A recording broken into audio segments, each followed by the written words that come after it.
రేవంత్ రెడ్డి ఇల్లు గురించి ఎర్రబెల్లి దయాకర్ రావు గారు మంచి ఒక సీక్రెట్ మరి వెల్లడించారు. ఏంటి అనంటే, రేవంత్ రెడ్డి నీ జూబ్లీ హిల్స్లో నీ ఇల్లు కట్టేటప్పుడు కూడా నీ ఇల్లు కుంగింది, అది నీకు గుర్తుందో లేదో.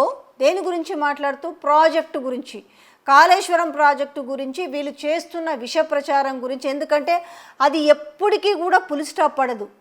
వీళ్ళకున్న ఏకైక ఆయుధం, రేవంత్ రెడ్డికి ముఖ్యమైన ఆయుధం ఏమైందంటే కాళేశ్వరం ప్రాజెక్టు. సో ఆ కాళేశ్వరం ప్రాజెక్టు కుంగడం గురించి మాట్లాడుతూ, నీ ఇల్లు కడితేనే నీ ఇల్లు కుంగింది కదా, అలాంటప్పుడు ఇంత పెద్ద ప్రాజెక్టు దగ్గర చిన్న ఇబ్బంది వస్తే రాద్ధాంతం ఎందుకు చేస్తున్నావు అని చెప్పేసి మాజీ మంత్రి ఎర్రబెల్లి దయాకర్ రావు ఈ విషయాన్ని మాట్లాడుతూ ప్రశ్నించడం జరిగింది. ఓకే, అర్థమైంది కదా. ఇప్పుడు ఏదైతే రేవంత్ రెడ్డి ఇప్పుడు జూబ్లీ హిల్స్ తన ప్యాలెస్ ఉందో అది కూడా కట్టేటప్పుడు కుంగిందంటే, ఆ విషయం ఆయన మర్చిపోయినట్టుంది, కానీ నాకు మాత్రం యాదుకుంది. మరి నీ ఇల్లు కడితేనే, నీ గింత ఒక్క ఇల్లు కడితేనే కుంగితే, మరి గింత పెద్ద ప్రాజెక్టుకు చిన్న సమస్య వస్తే దానిపైన ఎందుకు రాద్ధాంతం చేస్తున్నావు? మినిమం కొంచెమన్నా ఉండాలి కదా.